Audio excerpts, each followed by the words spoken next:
स्वतंत्र थिएटर प्रस्तुत करता है बच्चों द्वारा प्रस्तुत हिंदी नाटक वीरांगनाएं। निर्देशक धनश्री हेबड़ीकर, अभिजीत चौधरी, निर्माता श्री युवराज शाह। प्रस्तुत है वीरांगनाएं।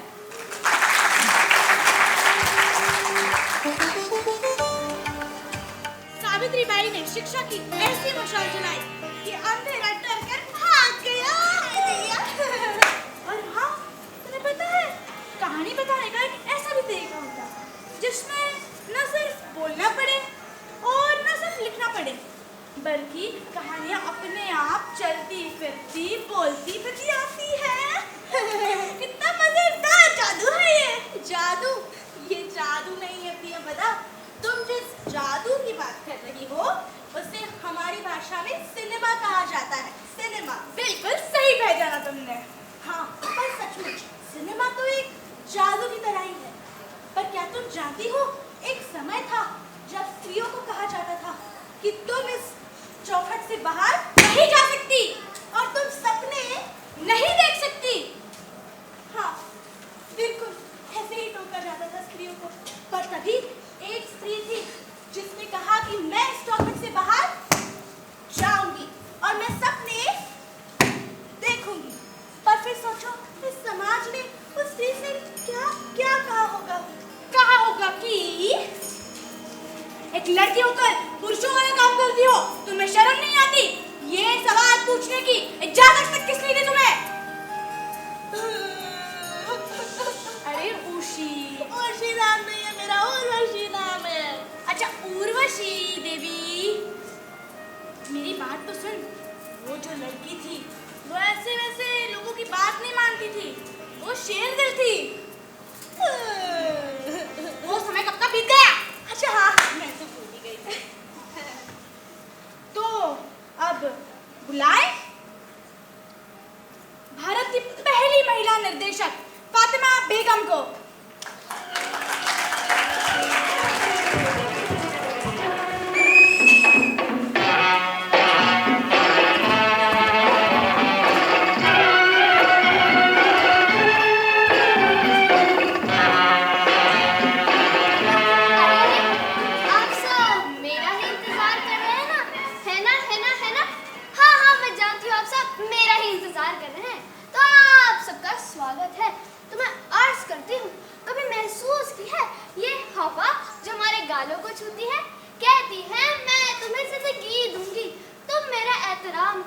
ये दरख्त शायद देता है सांस लेने वालों को हवा, लेकिन हम उसे क्या देते हैं?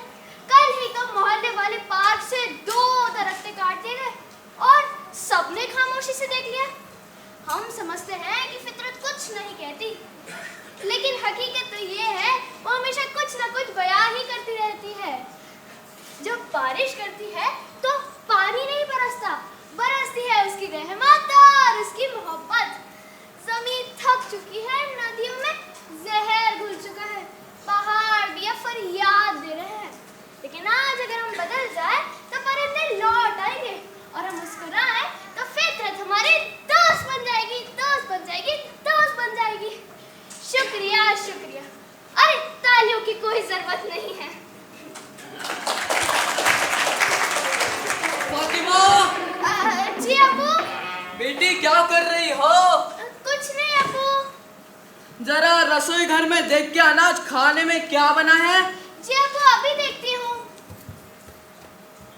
ब्रिटिशर्स के खिलाफ किया आंदोलन, टैक्स कम करने की हुई मांग, लोगों ने लगाए नारे, गरीबों पर किया अत्याचार, गरीबों ने ब्रिटिशर्स को डंडे मार मार कर भगाया।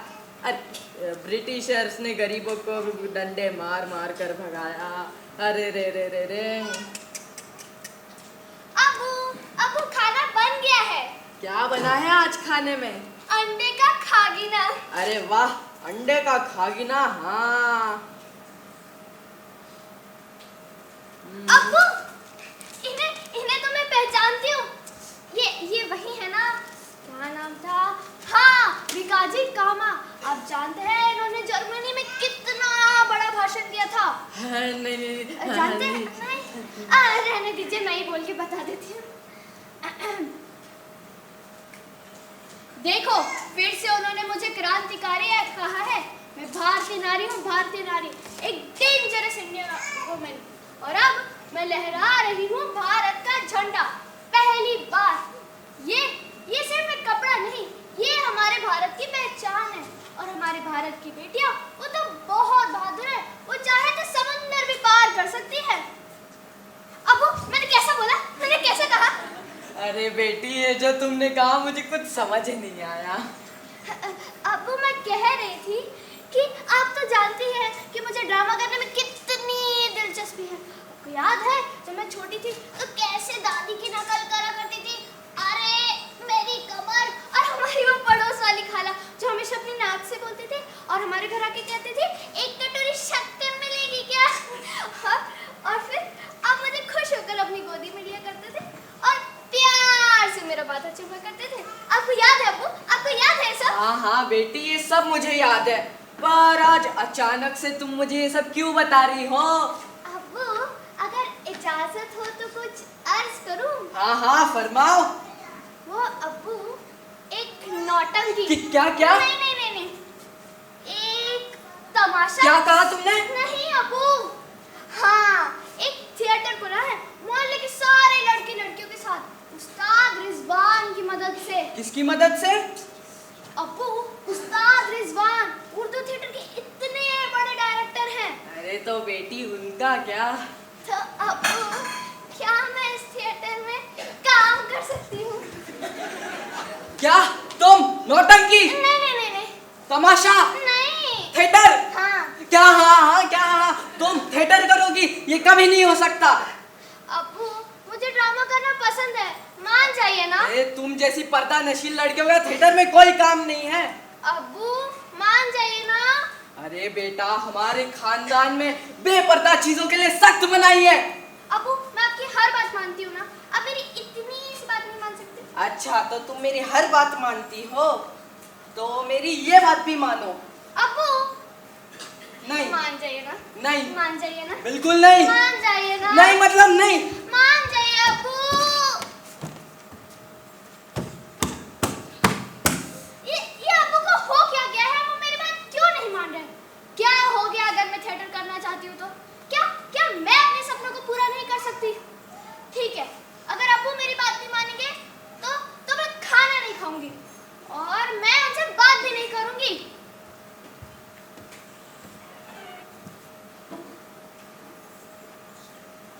फातिमा, अरे ओ फातिमा बेटी, अच्छा यहाँ बैठी हो।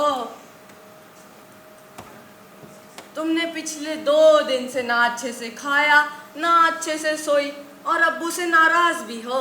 देखो, मैं तुम्हारे लिए खाना लाया हूँ, खा लो। नहीं अब्बू, मुझे भूख नहीं है, आप खा लीजिए। क्यों? अब आप सभी बताइए ना, ऐसे समय पर मैं क्या कर सकता हूँ? हाँ बेटी, तुम्हें पता है आज खाने में क्या बना है? आलू के पराठे। मुझे तो देखते ही मुंह में पानी आ रहा है। खा लो। नहीं अब्बू, मुझे नहीं खाना। ठीक है, अगर तुम ये आलू के पराठे खाती हो तो मैं तुम्हारी बात मानने के लिए तैयार हूँ। क्या सच में अब्बू आप मुझे ड्रामा करने देंगे? अब तुम्हारी जिद के आगे मैं क्या ही कह सकता हूँ। अब्बू, आपका बहुत बहुत शुक्रिया, बहुत बहुत शुक्रिया अब्बू, आपका बहुत बहुत शुक्रिया। अरे पर बेटी, याद रखना, ये जो रास्ता तुमने चुना है बहुत ही मुश्किल रास्ता है। एक बार तुम इस रास्ते पर चलने लगी, दोबारा मुड़कर नहीं देख पाओगी। जी अब्बू, मैं आपके दिखाए हुए रास्ते पे ही चलूंगी और अपने सपनों को पाने के लिए मैं किसी भी मुश्किल को पार करने के लिए तैयार हूँ। अब्बू, मैं आपसे वादा करती हूँ, मैं आपको कभी नाराज नहीं करूंगी। आपका बहुत बहुत शुक्रिया अब्बू, आपका बहुत बहुत शुक्रिया। नादान है मेरी बेटी। अरे आलू के पराठे तो खाई नहीं फातिमा बेटी, आलू के पराठे तो खा लेगी।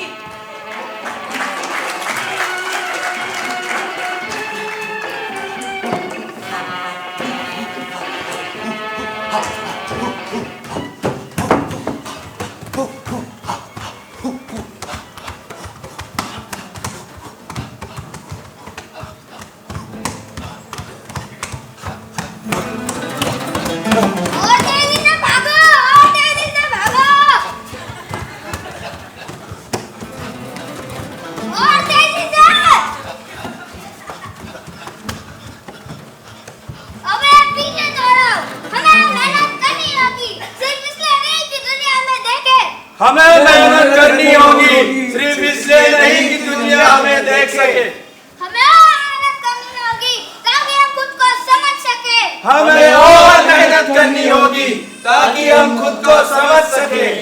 हमें और मेहनत करनी होगी ताकि हम हमारी मंजिल तक पहुंच सके। हमें और मेहनत करनी होगी ताकि हम अपनी मंजिल तक पहुंच सके। फिर से अब फिर से बोलो। हमें और मेहनत करनी होगी, आलसी मत बनो। हमारी आवाज जन्नत तक गूंजनी चाहिए। इंशाअल्लाह। अगर बच्चे जन्नत का मतलब कुछ और ना समझ ले। सर मैं अंदर आ जाऊं? अरे फातिमा जी आइए आइए। साथियों ध्यान से सुनो। अजीज साथियों, थिएटर में अदाकारी नहीं है। थिएटर वो दरवाजा है जिससे रूह में दाखिल हुआ जाता है। हर किरदार, हर लफ्ज, हर खामोशी ये सब हमारी आवाज है। और आज इस मंच पर मुझे ऐलान करते हुए खुशी हो रही है कि पहली बार हमारे कारवां में एक खातून शामिल हुई है। फातिमा बेगम, तालियां।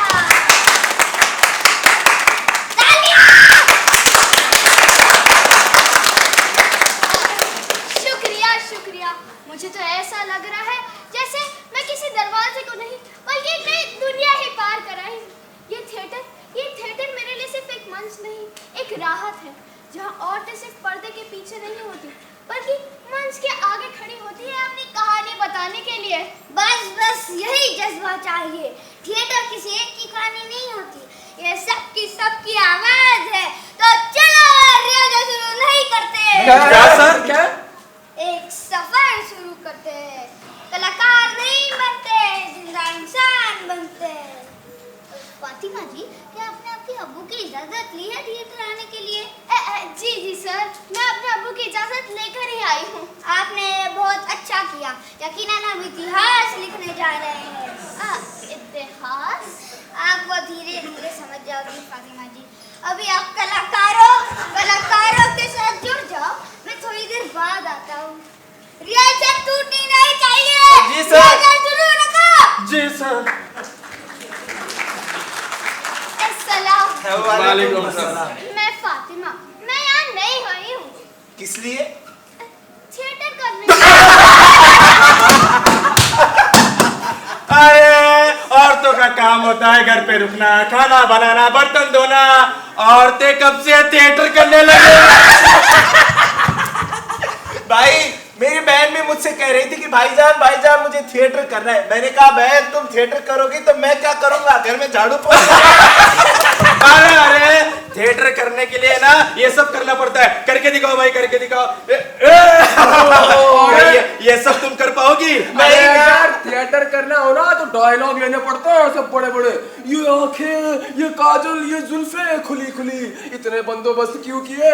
ऐसे ही जान मांग लेती। बोल पाओगे? इसमें हंसने वाली कैसी बात हुई? औरत एक मर्द से कम नहीं होती। औरत भी उतना ही कर सकती है जितना एक मर्द। अगर किसी में जज्बा और जुनून हो तो वो किसी भी कामयाबी की सीढ़ी को पार कर सकता है।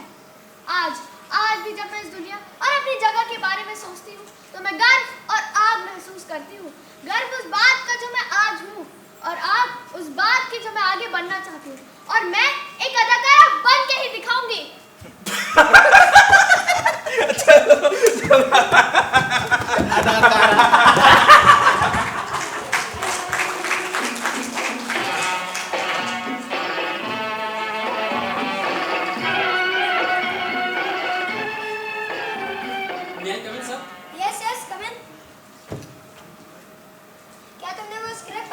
हाँ सर, मैंने वो स्क्रिप्ट 2 बार पढ़ी। बहुत ही दमदार कहानी है, खासकर महिला पात्र की भूमिका काफी अहम है। देखो, इस बार मैं कुछ अलग करना चाहता हूँ। अब तक हमने जितनी भी फिल्म बनाई है वो एक पुरुष प्रधान रही है, लेकिन इस बार मुझे एक महिला को मौका देना है जो सिर्फ पर्दों की खूबसूरती ना हो बल्कि आत्मा हो कहानी की। आपने किसी अभिनेत्री के बारे में सोचा है? हाँ, मैंने फातिमा बेगम के बारे में सोचा है। तुमने तो वो नाम सुना ही होगा। हाँ, मैंने वो नाम सुना है सर। वो सिर्फ अभिनय नहीं करती, वो किरदार को जीतती है। उनके आंखों में जो जज्बा है वही चाहिए मुझे इस फिल्म के। सर मैं अंदर आ जाऊं? अरे फातिमा जी, अभी हम आप ही के बारे में बात कर रहे थे। Hello ma'am. हेलो विनोद, तुम जाकर फिल्म की तैयारी करो, बहुत काम बचा है। जी सर। गो गो गो। बहुत शुक्रिया कि आप तशरीफ लाई। आपका नाम तो बस सुना था, लेकिन आज मिलकर बहुत खुशी हुई। सर, ये तो मेरी खुशकिस्मती है कि मुझे आप जैसे हुनरमंद से मिलने का मौका मिला। शुक्रिया। देखो, हम एक फिल्म बनाने जा रहे हैं जिसका नाम होगा वीर अभिमन्यु। एक पौराणिक कथा है, लेकिन उसमें महिला पात्रों की भूमिका बहुत अहम होगी। जी जी सर, मैंने सुन लिया। वैसे तुमने कहा सुना? सर, आपने अभी अभी तो बताया। अरे हाँ हाँ हाँ। देखो, मैं चाहता हूँ कि तुम सुभद्रा का किरदार निभाओ। उस किरदार में जितनी नज़ाकत चाहिए उतनी ही मजबूती भी, और मुझे यकीन है कि आप उसे बखूबी निभा लेंगे। सर, ये तो मेरे लिए बहुत ही खुशी की बात होगी। आपका एहसान मैं जिंदगी भर नहीं भूलूंगी, और मैं पूरी कोशिश करूंगी कि मैं आपकी उम्मीदों पर खरी उतरूं।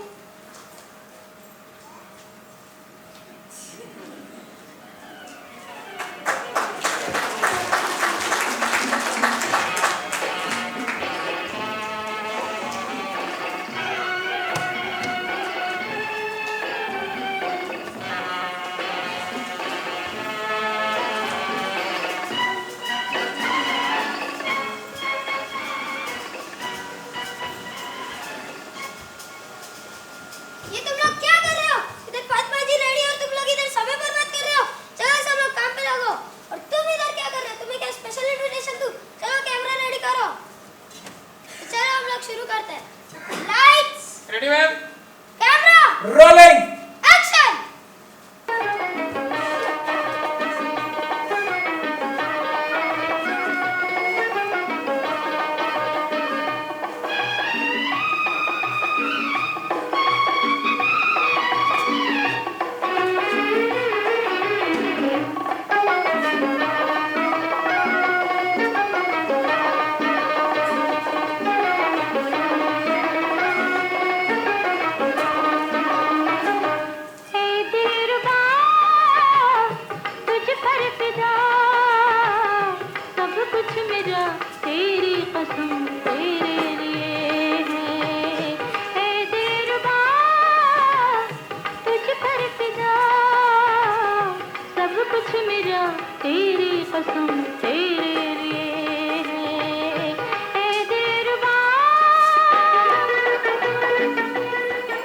अरे ये लाइट को क्या हुआ? अरे लाइट को देखो।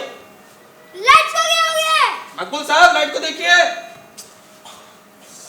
लाइट को, अरे लाइट को देखो यार। जल्दी देखिए लाइट को। अरे लाइट देखो यार। अरे sorry sorry Fatima ji, nonsense going on. तो फातिमा जी आप चलो, आप कंटिन्यू। जी। Lights, ready sir. Camera, rolling. Action.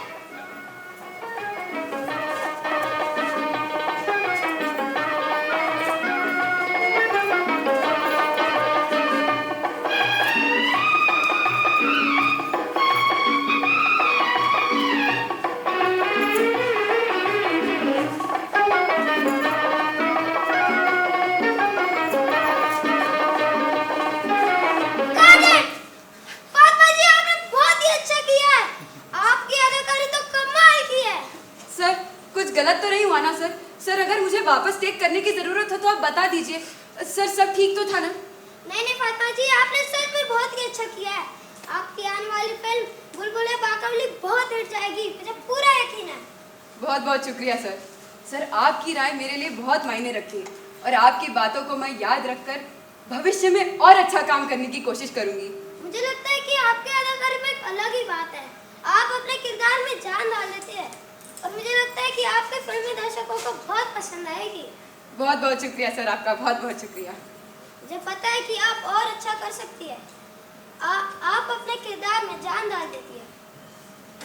आपकी पहली फिल्म वीर अभिमन्यु की तरह आपकी आने वाली फिल्म लोगों के दिल पर छा जाएगी। शुक्रिया सर, शुक्रिया। तो चलो आज के लिए बस इतना ही। पैकअप। पैकअप हो गया। चलो चलो।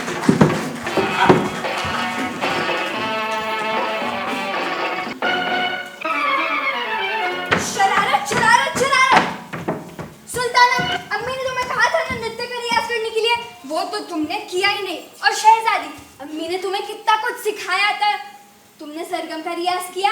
नहीं, तुमने भी नहीं किया होगा। आपा आपा आपा शांत हो जाइए। मैंने अपना रियाज कर लिया है और मैंने अपना दूध भी पी लिया। तुम दोनों ने अभी तक दूध नहीं पिया। अम्मी आएगी तो गुस्सा करेगी, फिर मुझे मत कहना। हाँ हाँ, अम्मी आएंगी शूटिंग का काम खत्म करके और देखेंगे कि पूरा घर कितना बिखरा पड़ा है। इससे तो उन्हें और गुस्सा आएगा। तुम तो हमेशा सोचते हो कि बड़े हो के मुझे अम्मी जैसे बनना है। तुम्हें क्या लगता है ये आसान काम है? अब चलो जल्दी रियाज करो और बाद में मुझे मत कहना कि मैंने बताया ही नहीं। हाँ आपा, हम समझ गए हैं, गुस्सा मत कीजिए। हम अपना रियाज पूरा करेंगे। तुम तो अम्मी की तकलीफों को तो समझते ही नहीं हो। तुम्हें क्या लगता है अम्मी को ऐसे बड़े डायरेक्टर्स कास्ट कर लेते हैं, उनको ऐसे बड़े बड़े किरदार मिलते हैं? नहीं, उसके पीछे अम्मी की बहुत मेहनत है। अम्मी का बचपन बहुत मुश्किलों से गुजरा। उनको ड्रामा सीखने के लिए कितनी मिन्नतें करनी पड़ी उनके अब्बा से। अम्मी गुजरात के सचिन में रहती थी, पर उनके सपने इतने बड़े थे कि उनको उनके खानदान को छोड़ के बम्बई आना पड़ा। हाँ, पहले हम कितने छोटे घर में रहते थे, मुझे तो अभी भी याद है। हाँ हाँ, अम्मी मेहनत करती है, इसलिए तो आज हम सुख चैन से रह रहे हैं। अम्मी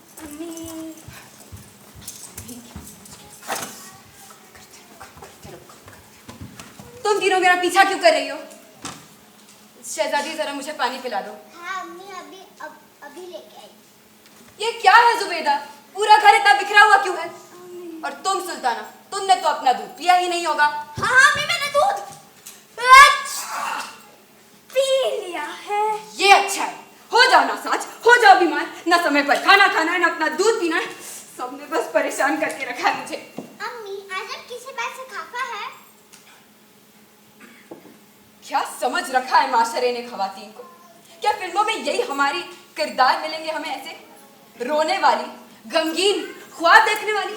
हर दास्तान में, हर फिल्म में हमें क्यों सिर्फ वही शख्सियत दी जाती है जो आंसू बहाती है, जो रंजीदा रहती है, जो खुद को फरामोश कर देती है? क्या यही हमारी शनाख्त है? क्या यही हमारी कुव्वत है? नहीं, अब और नहीं। हम सिर्फ रोने वाली औरतें तो नहीं है ना, हम हैं जो मुस्कुरा सकती हैं, जो अपनी शनाख्त बना सकती हैं, जो फतेह हासिल कर सकती है। हम सिर्फ बर्दाश्त करने वाली नहीं, हम तब्दीली लाने वाली हैं। और फिल्मों को भी ये समझना होगा कि हमारी कहानियां सिर्फ आंसुओं से नहीं, बल्कि जीत, जद्दोजहद और फतेह से भी भरपूर हो सकती है। अब मुझे समझ में आ गया है कि डायरेक्टर जैसा चाहता है वैसा ही करना पड़ता है।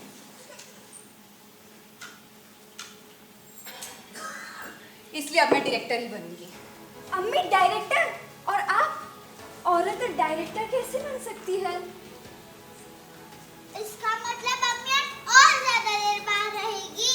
नहीं बेटा, ऐसा कुछ नहीं है। ऐसा क्यों लग रहा है तुम्हें?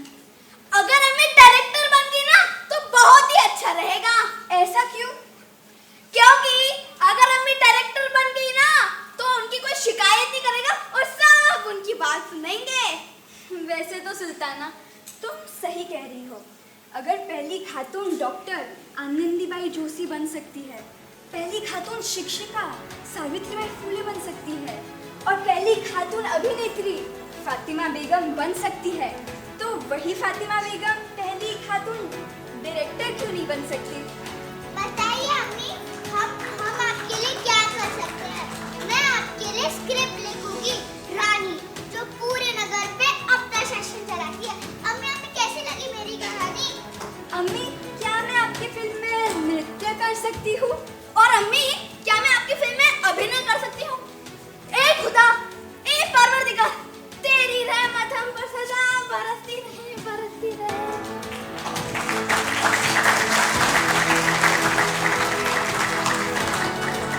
जी जरूर जरूर, क्यों नहीं कर सकती। तुम्हारे अब्बू के गुजर जाने के बाद मुझे तो लगा कि मैं बिल्कुल अकेली पड़ जाऊंगी, लेकिन तुम तीनों ने मुझे कभी भी अकेला नहीं महसूस करने दिया। तुम ही तो मेरी हिम्मत हो और तुम ही तो मेरी ताकत हो। अब हम अपना खुद का प्रोडक्शन हाउस खोलेंगे, जिसका नाम होगा Victoria Fatima films. Victoria Fatima films? अम्मी जब डायरेक्टर बनेगी तो कहेगी लाइट्स, कैमरा, एक्शन। अब चलो मैं आप लोगों को अपनी कहानी के बारे में कुछ बताना है। अम्मी आप क्या हुआ? किसके बारे में लिख रहे हो? आओ आओ बताती हूँ, आओ तो मेरे संग।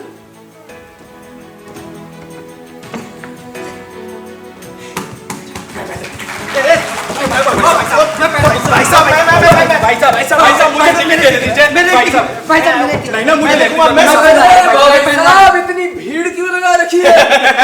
भीड़ क्यों लगी है? अरे भाई साहब फातिमा जी की फिल्म लगी है, फातिमा जी की। उनकी फिल्म देखने के लिए इतनी भीड़, ऐसी क्या खास बात है उनकी फिल्म में? अरे खास बात, अरे उनकी अदाकारी देखी नहीं आपने? क्या अदा करती है फातिमा जी। भाई साहब मेरी टिकट। बाप रे बाप, उनकी अदाकारी देखने के लिए इतनी भीड़। आप क्या पहली बार देख रहे हैं उनका सिनेमा? नहीं भाई साहब, पहली बार नहीं, इससे पहले भी देखा उनका एक सिनेमा। क्या नाम था उसका? हाँ, वीर अभिमन्यु की अदाकारी की थी फातिमा बेगम ने। तब से मैं तो उनका दीवाना हो गया। ये बताइए टिकट कितने रेट की है? अरे 2 आने की टिकट पूरे 8 आने में मिल रही है। 8 आने में खरीदी मैंने। अब मैंने तो मुझे ब्लैक भी नहीं मिले। बाप रे बाप, उनकी टिकट ब्लैक में बिक रही है। ये फिल्म जगत के इतिहास में पहली बार हो रहा होगा। मैं इसके बारे में जरूर अखबार में लिखूंगा। बुलबुले बकावली। अब देखना ये है कि इनकी फिल्म कितने रिकॉर्ड्स बनाती है और क्या ये ब्लॉकबस्टर होगी या नहीं। अरे टिकट दीजिए अरे भाई साहब भीड़ क्यों लगा रखे हो यहाँ पे? अगला शो भी हाउसफुल है, निकलो यहाँ से। अरे भाई साहब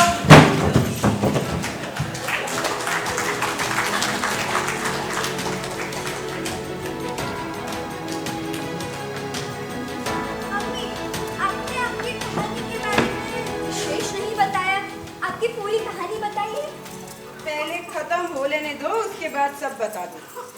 मुझे लगता है अम्मी एक कहानी लिख रही होगी। एक योद्धा के बारे में। नहीं, अम्मी मेरे बारे में एक कहानी लिख रही है। उनकी लाडली बेटी शहजादी। नहीं, अम्मी जरूर अपने खुद के बारे में कहानी लिख रही होगी। नहीं, मेरे बारे में। नहीं, योद्धा के बारे में। खुद के बारे में। नहीं, जैसा आप सोच रहे हो वैसा कुछ नहीं। मेरी कहानी को समझने के लिए कल्पना में उड़ान भरनी पड़ेगी, क्योंकि मेरी कहानी में है परियां जो हवा के झोंके के साथ गायब हो जाती हैं, और मेरी कहानी के पात्र हवा में उड़ भी सकते हैं। ये मेरी ताकत है कि मेरे अब्बू ने मुझे उर्दू और अंग्रेजी दोनों की तालीम दी, क्योंकि अब मुझे किसी और डायरेक्टर की तरह किसी और पर स्क्रीन प्ले लिखने के लिए निर्भर होने की कोई जरूरत नहीं है। मैंने अपनी कहानी खुद लिखी है और मैं अपनी कहानी का निर्देशन भी खुद ही करूंगी। अम्मी इस कहानी का नाम बताइए। इस कहानी का नाम होगा बुलबुले परिस्तान। बुलबुले परिस्तान। अम्मी ये तो बहुत अच्छा नाम है। शुक्रिया। अम्मी इस कहानी के बारे में और तो बताओ। अम्मी इस फिल्म की शूटिंग कब चालू होगी? कितना कुछ बता दिया, और कितना जानोगी?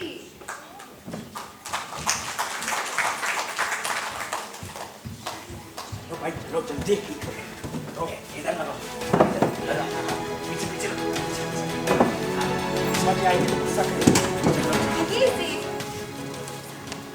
बीच में रखा हुआ है।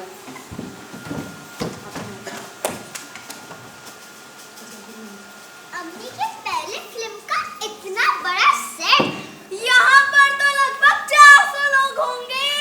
यहाँ तो 70 परियां हैं और देखो उनके सुनहरे पंख। चलिए, पोजीशन। जाइए। अरे कहाँ रह गई थी तुम तीनों? तुम्हारा सीन आ रहा है सुल्ताना। जाओ पोजीशन लो। जाओ जल्दी जाओ। ओके परियां, आपको पता है आपको क्या करना है? ठीक है। Lights, camera, rolling, action.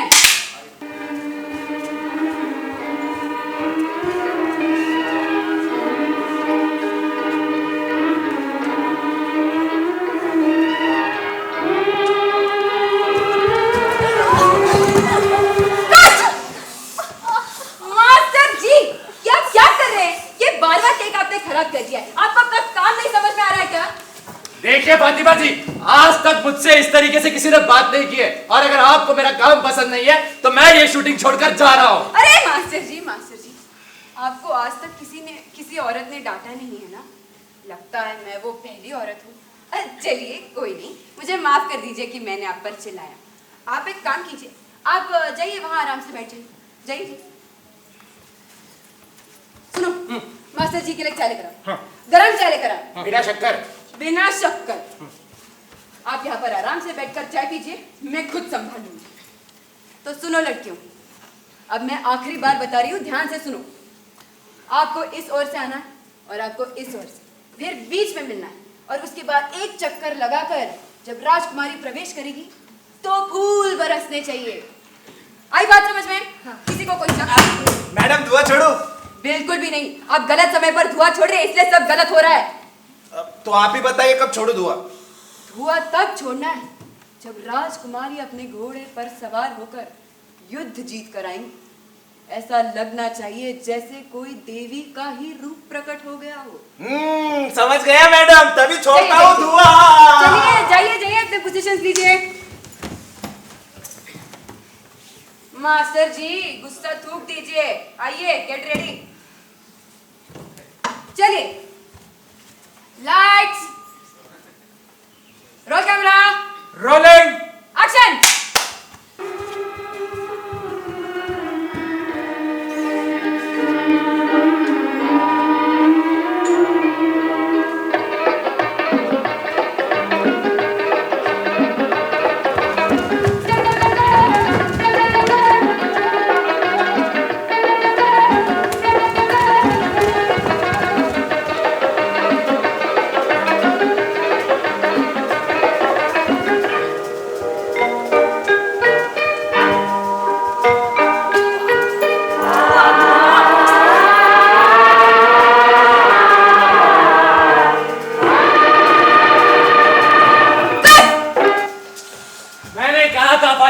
मैंने कहा था आपको, आपने ये टेक खराब कर दिया।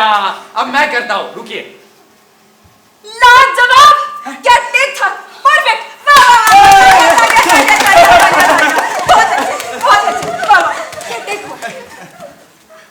कितनी बारीकियों से सब कुछ बताया ना, मानो पूरी फिल्म अपने जहन में पहले से ही बना ली हो। बिल्कुल सही कहा।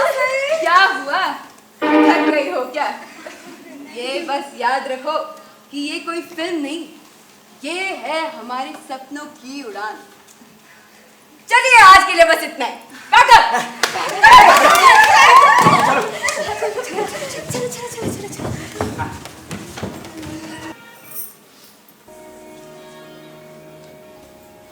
ख़वातीनो हज़रात, आदाब अर्ज़, आप सभी का इस्तकबाल है हमारे खास प्रोग्राम आज की फनकार में।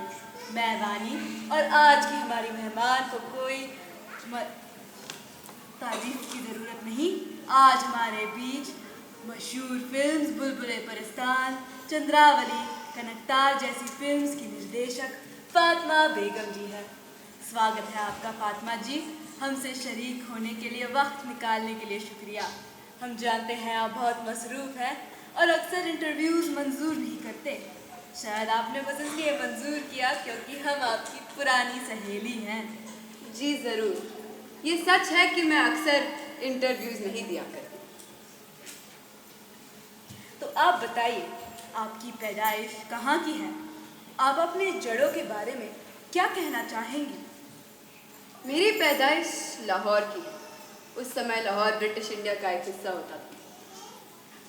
वहाँ मैं थिएटर किया करती थी, उर्दू थिएटर, और उस थिएटर की अकेली लड़की थी। फिर उसके बाद मैंने कुछ साल सचिन नामक गुजरात के एक छोटे से शहर में बिताए और अपने सपनों को उड़ान देने के लिए यहाँ बम्बई चली आई। तो फातिमा जी, आपने अपने नाम के साथ साथ बेगम यह नाम अपनाया है, इसकी कोई खास वजह? जब मैंने पहली बार सिनेमा के क्षेत्र में अपना परिचय किया, जब मैं पहली बार सिनेमा के क्षेत्र में मैंने प्रवेश किया, तब मुझे बहुत मुश्किलों का सामना करना पड़ा और इस पद तक पहुंचने के लिए मैंने क्या कुछ नहीं किया। तो अपनी कामयाबी की निशानी के तौर पर मैंने बेगम ये नाम अपनाया, क्योंकि आखिर अपने क्षेत्र की बेगम ही तो हूँ। वाह वाह। और ये इसलिए भी ताकि मैं अपनी जैसी और लड़कियों को प्रेरित कर सकूं कि वे भी अपने पसंदीदा क्षेत्र में मेरी तरह बेगम बने। वाह। तो फातिमा जी, आप बहुत से किरदार निभाती हैं। फातिमा बेगम भारत की पहली खातून निर्देशक, फातिमा बेगम महान अदाकारा, फातिमा बेगम भारत की पहली खातून स्क्रीन राइटर, फातिमा बेगम कम्युनल राइट्स के विक्टिम्स की राहत कार्यकर्ता और फातिमा बेगम जुबेदा, शहजादी और सुल्ताना की प्यारी अम्मी। तो आप हमें और हमारी सामीन को बताइए कि असली फातिमा बेगम कौन है। ये सच है कि हर औरत को अपनी ज़िंदगी में कई किरदार निभाने पड़ते हैं, लेकिन हर औरत अपनी अपनी ज़िंदगी में एक ऐसा किरदार चुनती है जो उसके लिए सबसे ज़्यादा महत्व रखता है। मेरे लिए वो फातिमा बेगम जो सच्चाई के लिए निडरता से लड़ती है, जो दूसरों को उनके अधिकार दिलाती है, जो दूसरों की ज़िंदगी में एक दिए की तरह प्रवेश करती है और बुझे हुए दियों को अपनी बाती से प्रज्वलित करती है। खुदा, अब आप बताइए कि आप आज की औरतों से क्या कहना चाहेंगी। डरिए मत, अपनी राह बनाइए, अपनी आवाज़ उठाइए, और अगर कोई कहे कि तुमसे नहीं होगा तो बस समझ लीजिए कि ये सफलता की ओर आपका पहला पड़ाव। इतना। वाह वाह, क्या हौसला अफज़ा उत्तर दिया है। बहुत बहुत शुक्रिया आपका। हमारी और सामीन की तरफ से एक मर्तबा फिर आपको शुक्रिया अदा करना चाहूँगी कि आप हमारे स्टूडियो में तशरीफ़ लाए और हमसे गुफ्तगू की। इजाज़त दीजिए। खुदा खुदा हाफ़िज़।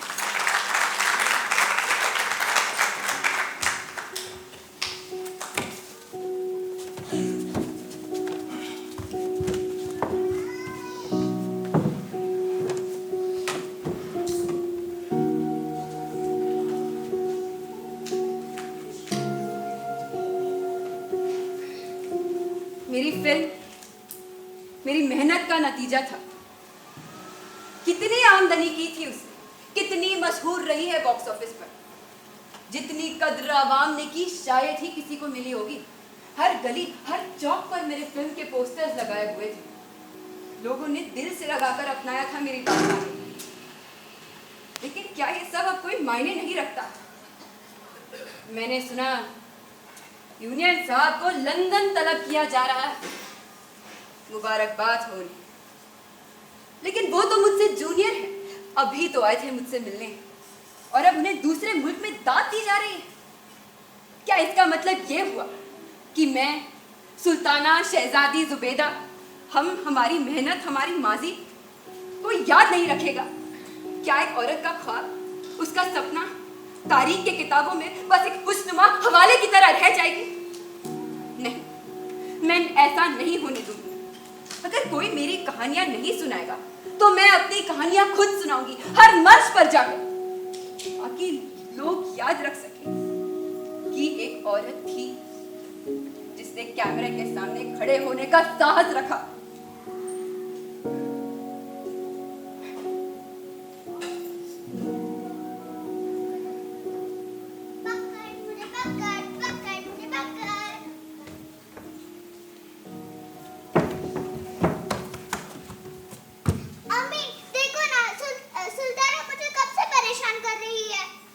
तुमने अपना दूध पिया? हाँ? अम्मी देखिए आपके बारे में क्या क्या खबरें आ रहे हैं, और इतने सारे कोर्ट केसेस। मैं तो पढ़ के ही थक गई हूँ। एक में लिखा था कि किसी फिल्म कंपनी ने आपके खिलाफ एक नोटिस रखी है कि अगर आपने एक पूरी फिल्म 10 दिनों में नहीं बनाई तो बहुत ही बड़ी फाइन होगी। ऐसे कोई हो कर भी सकता है पूरी फिल्म 10 दिनों में? और एक था, उसमें तो लिखा था कि आपने फिल्म प्रिंटिंग मशीन चुराई। ऐसे तो हो ही नहीं सकता। ये सच है कि मैंने उस फिल्म प्रिंटिंग मशीन को चुराया। क्या? आपने फिल्म प्रिंटिंग मशीन चुराई? और वो कहाँ रखे? सुल्ताना के ऑफिस में। सुल्ताना के ऑफिस में? सुल्ताना, क्या ये बात सच है? अम्मी ने प्रिंटिंग मशीन चुराई? हाँ, ये बात सच है कि अम्मी ने वो फिल्म प्रिंटिंग मशीन चुराई थी, और वो मेरे ऑफिस में है। पर अम्मी, आपने ऐसा क्यों किया? आपको ऐसी क्या जरूरत पड़ी कि आपने प्रिंटिंग मशीन चुराई? ये राज मैं अपने तक ही रखना चाहूँ। पर अम्मी बताओ।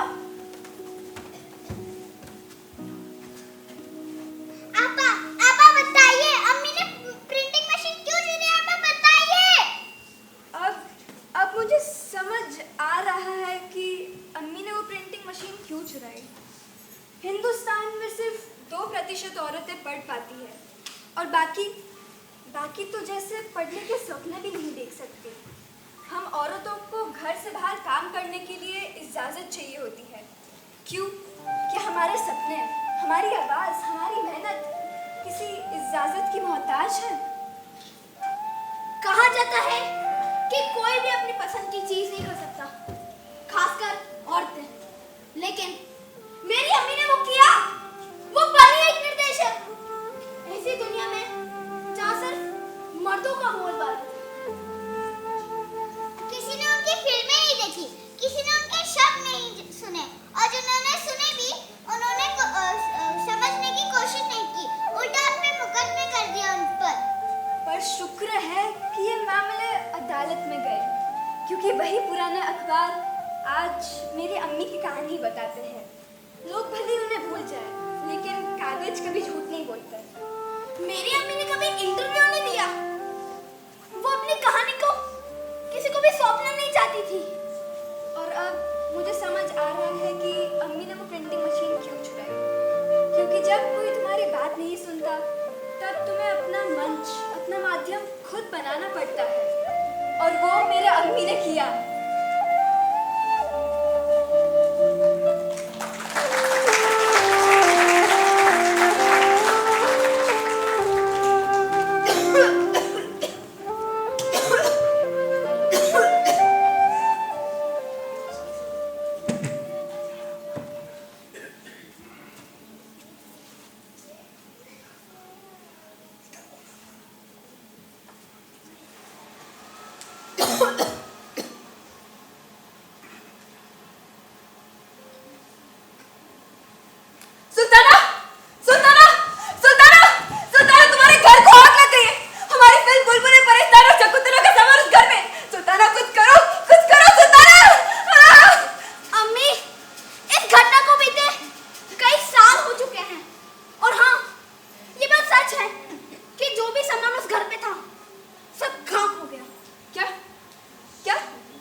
शकुंतला की साड़ी, एक भी चीज नहीं बची। सुंदरा कहो, एक भी चीज नहीं बची। कितने दिनों तक धुआं चलता रहा धनराज महल। क्या सचमुच एक चीज नहीं बची? कहो। मैंने आपको कितनी बार कहा है कि उस घर का रेनोवेशन हो गया है, और चलिए मेरे साथ, वहाँ पे नई नई चीजें होंगी। चलिए ना अम्मी, एक बार चलिए ना अम्मी। लेकिन उसमें वो चीजें तो नहीं होंगी। सुल्ताना, क्या सचमुच एक भी चीज नहीं बची? एक भी चीज? ये धनराज महल में आग लगते वक्त दौरान सब खाक हो गया, लेकिन वहां पर एक चीज तो बची थी। कौन सी चीज? कौन सी चीज? दिखाओ मुझे, दिखाओ दिखाओ। अम्मी, मैं आपको वो चीज नहीं दिखा सकती। आपको वो देख के बहुत तकलीफ होगी। मुझे तकलीफ नहीं होगी, मुझे नहीं होगी। मुझे ऐसा लगेगा जैसे किसी ने मुझे मेरी जिंदगी लौटा दी हो। वो चीज देखे बिना मुझे तसल्ली नहीं मिलेगी। सुल्ताना, मुझे दिखा दो, दिखा दो। अगर आप सचमुच इतना चाहती हैं उस चीज को देखना, तो मैं दिखा देती हूँ।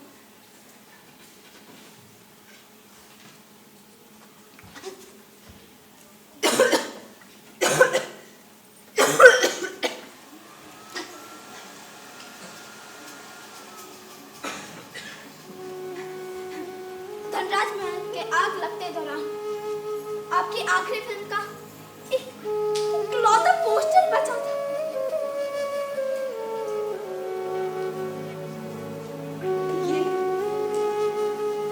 ये मैं हूँ। ये मैं हूँ। क्या कोई अब भी मुझे जानता है? क्या कोई अब भी मुझे पहचानेगा? आखिर जज्बे की आग ने मुझे जला ही दिया। ऐसी ही तो हूँ मैं। कुछ जली, कुछ बची। अम्मी, आप ऐसा मत कहिए। ऐसा इत्तेफाक है ना सुल्ताना? क्या इतिहास के पन्नों में मेरा भी नाम लिखा होगा? मेरा नाम फातिमा। अम्मी!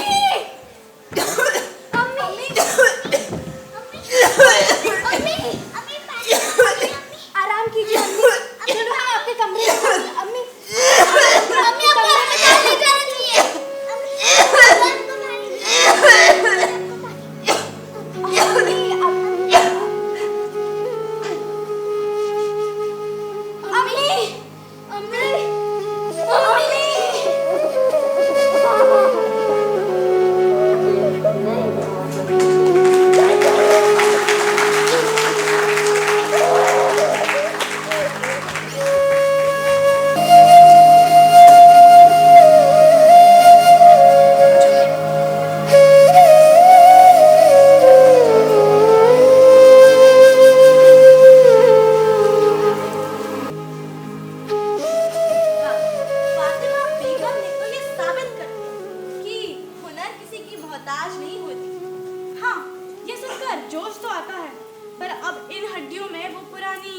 ताकत कहाँ। कभी कमर कहती है आज छुट्टी, कभी घुटने कहते हैं हमसे ना हो पाएगा। अब तो लगता है मुझे कि हमारे पोते पोतियों को पुराने जमाने की कहानियां सुनाने का ही दिन आ गया है। कमर घुटने दर्द करते हैं। तुम तो ऐसे बोल रही हो जैसे तुम 100 साल की हो गई हो। और वैसे उम्र तो बस एक बहाना होता है, वरना अगर दिल में कुछ करने का जज्बा हो तो पूरी कायनात आपके साथ जुड़ जाती है। पूरी कायनात। कहना आसान है, पर तुम क्या जानो, जब सुबह उठकर चाय का कप पकड़ने में भी मेरी उंगलियां कांपती हैं। अच्छा ठीक है, मान लिया जज्बा होना चाहिए, पर क्या इस उम्र में कोई ऐसा खेल खेल सकता है जिसमें बंदूक चलानी पड़े, और वो भी असली वाली? बिल्कुल खेल सकता है, क्यों नहीं। और पता है, एक सचमुच में दादी थी जिन्होंने जब पहली बार बंदूक उठाई तब उनकी उम्र 60 साल से भी ज्यादा थी, पर फिर उनके अचूक निशाने से सारे 30 माथा भी हैरान रह गए और उन्हें प्यार से रिवॉल्वर दादी कहने लगे। सचमुच बंदूक, और वो भी दादी अम्मा। रिवॉल्वर दादी सुनकर ही कोई फिल्मी कहानी लगती है। तो आइए सुनते हैं उस रिवॉल्वर दादी की कहानी जिन्होंने ये साबित कर दिया कि सपने देखने की कोई सही उम्र नहीं होती। कहानी शार्प शूटर चंद्रो तोमर दादी की।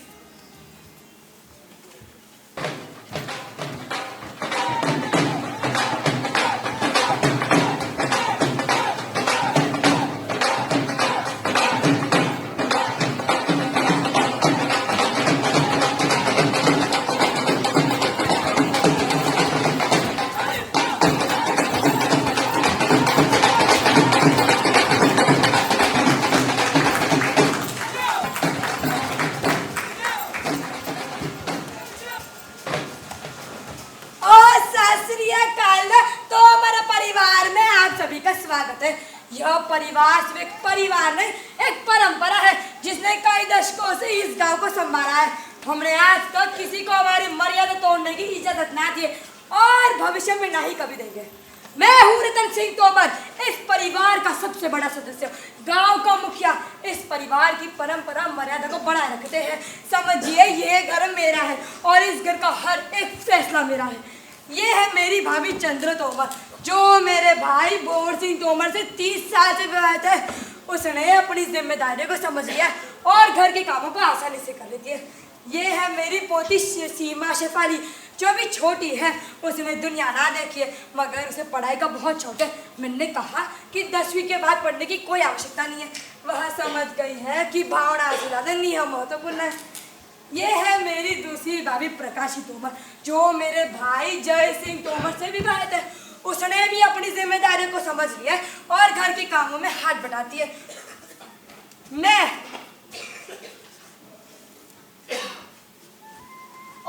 और मैं हूँ बोर सिंह तोमर और मैं चंद्रो का पति हूँ और बड़े भाई साहब की हर बात मानता हूँ और मेरे ख्याल से बड़े भाई साहब हमेशा सही होते हैं और सबकी भले की बात करते हैं।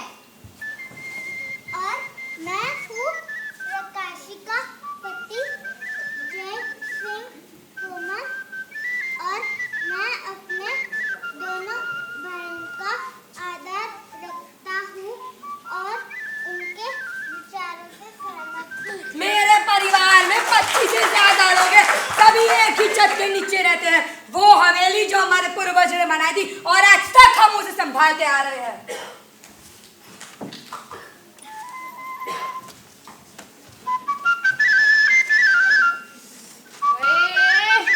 मेरे टांगों में बहुत दर्द हो रहा है। तेरा मतलब क्या है? उस दर्द ने क्या काम किया? मैंने गाय का दूध निकाला, कपड़े सुखाए, बर्तन मांजे और खेतों में काम किया। और तन ने क्या किया? मन ने क्या किया? मन ने कपड़े धोए, बर्तन धोए, कुएं से पानी निकालकर सबके नहाने के लिए गर्म किया और तेरे साथ खेतों में काम किया। और तू मुझे बोल रही है? हाँ। अच्छा ठीक है, मान लिया कि तन ने भी बहुत काम किया। वैसे हम झगड़ ही क्यों रहे हैं? हाँ, जो काम मैं आज करूंगी वो तू कल करेगी, जो काम तू आज करेगी वो मैं कल करूंगी। हम बहने हैं, खुशियां भी बांटते हैं और काम भी। अरे ओ चंद्र, अरे ओ प्रकाशी, तुम दोनों के कुत्ते बिल्ली की तरह लड़ना बंद हो गया तो इत्या तुम दोनों के लड़ने की वजह से हमरा सवेरे सवेरे की चाय भूल गए क्या? हाँ हाँ चाय जल्दी लाओ, और सुनो उसके साथ मूंग और सुनो उसके साथ मथरी भी लाना, और तुम्हारे हाथ की मूंग दाल की कचौड़ियाँ भी। हाँ जी अभी ला रहे हैं। सुनो, आज मेरा वो मनदीप प्रहार है अपनी पूरी वानर सेना को लेकर। ओ जी मैं क्या मनदीप प्रहार है? वाह वाह वाह, क्या बात है। बात तो है मगर वो अपनी पूरी टोली को लेकर आ रहा है। सुनो तुम दोनों, 40 लोगों के लिए खाना बढ़ जाना चाहिए और दही जमा के रखना, ठंडी ठंडी छाछ पिएगे। जी हाँ जी। मेरा मुंह क्या कान रहे हो, जाओ काम करो, बहुत काम है। जी तेरी पाना राम राम सरपंच जी। अबे तू कौन है? ओ जी भूल गए, यशपाल है आपकी तो खेतों में काम करता था। ओ यशपाल पुत्र, सत श्री अकाल, सत श्री अकाल, कितने सालों बाद मिल रहे हो। ओ जी ये यशपाल कौन है? वो हमारे खेतों में काम करता था, अपने निशानेबाजी के लिए शहर चला गया। अच्छा वो वाले यशपाल, कैसे हो? बिल्कुल ठीक जी, बिल्कुल ठीक। वैसे मेरे निशानेबाजी की शूटिंग तो हो गई है, अब गांव वापस आ गया हूँ। किस काम से? सोचा था गांव में शूटिंग रेंज खोलूंगा, बच्चों को शूटिंग सिखाने। आपके खेत के बाजू वाले खुले मैदान में बढ़ गई है मेरी शूटिंग रेंज। हमारे जमाने में हमें शूटिंग ट्रेनिंग की कोई जरूरत ना होती थी। हम बंदूक लेकर जंगलों में जाते थे और एक बार निशान हमारा गोली बिल्कुल सीधी जाती थी। तुम बच्चों को तो हर चीज सीखने की जरूरत है। कोई बात नहीं, कोई बात नहीं, अच्छा काम करे हो, बधाई हो, बधाई हो। धन्यवाद जी। वैसे मैं पूछने आया था, अगर आपके यहाँ किसी को शूटिंग सीखनी हो तो मेरे यहाँ भेज दीजिएगा। जी मैं तो कहता हूँ आप ही आना चाहिए। ना पुत्र ना, गए वो दिन जब हमें शूटिंग का शौक था, मगर मेरी बहन की बेटी का बेटा, क्या नाम था उसका? सचिन। सचिन अभी अभी 12वीं पास की है और पूरे कक्षा में 10वां आया, 10वां। जी बधाई हो, बधाई हो। धन्यवाद धन्यवाद। वो घर पे वेला बैठा रहता है, अब तू आया है तो तेरे पास ही भेजूंगा। ओ जी धन्यवाद जी, धन्यवाद। चाय वाय पियोगे? ओ जी ना, मैं तो नाश्ता कर आया हूँ। बस एक बार चंद्र और प्रकाशी बहन जी से मिल लूं। मिल लो मिल लो। चंद्र बहन जी, प्रकाशी बहन जी, राम राम। राम राम यशपाल, कैसे हैं? बिल्कुल ठीक जी, आप बताइए। हम सब ठीक है। मैं तो सरपंच जी से मिलने आया था, वो गांव में शूटिंग रेंज खोली है ना। हाँ हमने सब सुन लिया, बधाई अच्छा हो। जी, धन्यवाद जी, धन्यवाद। तू हमारे छोरियों से मिला है? अरे सिम्मा शेफाली जरा बाहर तो आओ। हाँ मौसी आई। हाँ दादी। अरे सिम्मा बेटा, पिछली बार देखा था कितनी सीधी कितनी बड़ी हो गई हो, पहचाना मुझे? जी हाँ पहचाना। अरे राम राम। हाँ शेफाली पुत्र, राम राम। राम राम। देखिए मैं तो सचिन पुत्र की बात करने आया था, पर अब इन दोनों को देखकर लगता है आप इन्हें भी भेज दीजिए शूटिंग की ट्रेनिंग के लिए। नहीं, हम पे भी कुछ पाबंदियां है यशपाल, समझ लो। ओ जी, पर अब इन्हें क्यों नहीं भेज सकती? अगर ये आएंगी और शूटिंग सीखेंगी तो कुछ नया करेंगी, नई चीज में रुचि बढ़ाएंगी और कुछ देर के लिए घर के कामों से मुक्ति मिलेंगी जी, और आगे जाकर कुछ बने ना बने अपनी रक्षा तो कर पाएंगी। तुम बहुत भले हो यशपाल, पर हम इन्हें नहीं भेज सकते।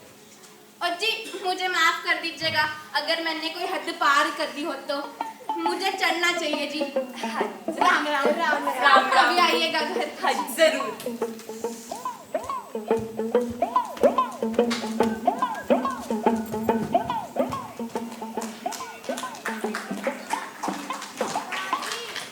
मुझे भी शूटिंग सीखनी है। क्या क्या बातें कर रही हो छोरी? ऐसे अवसर लड़कियों को नहीं मिलते। अरे प्रकाशी, हमारी छोरियों को प्रेरित करने का ये तरीका है तेरा? भले प्रेरित ना करूं, कम से कम मैं उन्हें छुट्टी उम्मीद तो नहीं दे रही।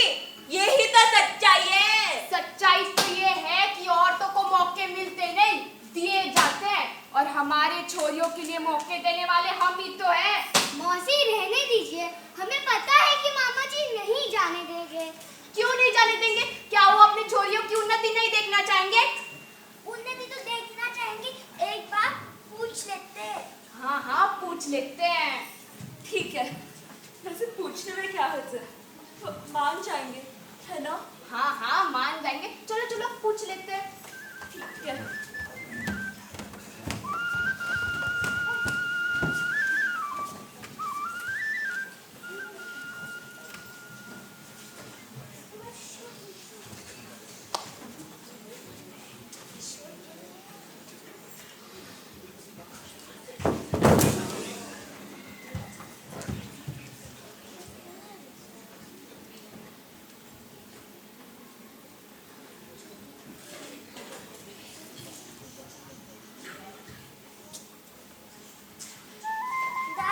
दादाजी ये देखिए मैं नए कपड़े दादी ने मुझे सिलवा कर दिए।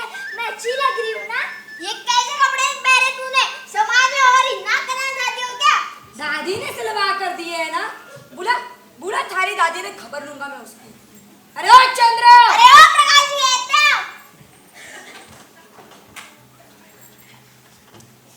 क्यों सलवार कमीज में कोई कमी रह गई थी जो शर्ट पैंट पहना कर रखे है बिटिया को? बड़े मामा जी आप इतना क्रोधित क्यों हो रहे? कल यशपाल जी आए थे ना, उन्होंने बोला था कि शूटिंग रेंज खोलो, तो हम सोच रहे थे कि सचिन के साथ शूटिंग सीख ले और शिफाली को आसानी हो, इसलिए पैंट शर्ट सिलवा कर दिया। मैं तो सलवार कमीज में ही चली जाऊंगी। कैसी उठपटांग बातें कर रही हो तुम लोग? बंदूक चलाओगी? अरे बंदूक चलाना कोई आसान काम नहीं है, और तो और बंदूक मर्दों को खिलाना आता है, औरतों के हाथ में नहीं चढ़ता। ये कोई खेल है, मजाक नहीं है। और किसने तुम दोनों के में ऐसे ऊंच विचार भर रखे हैं? दादी ने सिलवा के दिए है ना, मैं भी देखता हूँ कैसे सिलवा के दिए।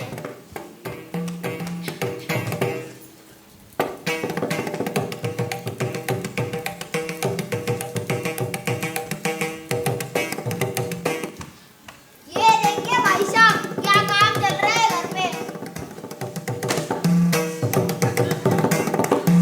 चोरी छुपे घर में ये सब काम चल रहा है।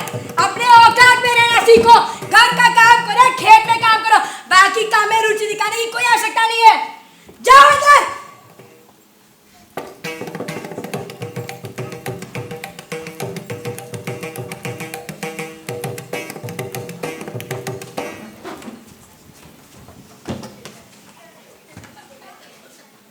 दादी दादाजी ने हमने कितना डांटा। मुझे ऐसे कपड़े नहीं पहनने चाहिए थे, मुझे शूटिंग का ही विचार नहीं करना चाहिए था। शिफाली बेटा इसमें तुम्हारी कोई गलती नहीं है, अभी हमें सबक मिल गया है, कल से हम शूटिंग नहीं जाएंगे। क्या क्या दादाजी का निर्णय अंतिम होना चाहिए? कतई नहीं। इसीलिए भगवान ने हमें दो कान दिए। पहले कान से जो निर्णय पसंद आए उसका पालन कर सकते हैं, और जो निर्णय ना पसंद आए उसे दूसरे कान से निकाल दे सकते हैं। अब अपने आंसू पोंछो और अपनी सुंदर सी मुस्कुराहट दिखाओ। अरे दिखाओ दिखाओ, दिखाओ। ये हुई ना बात।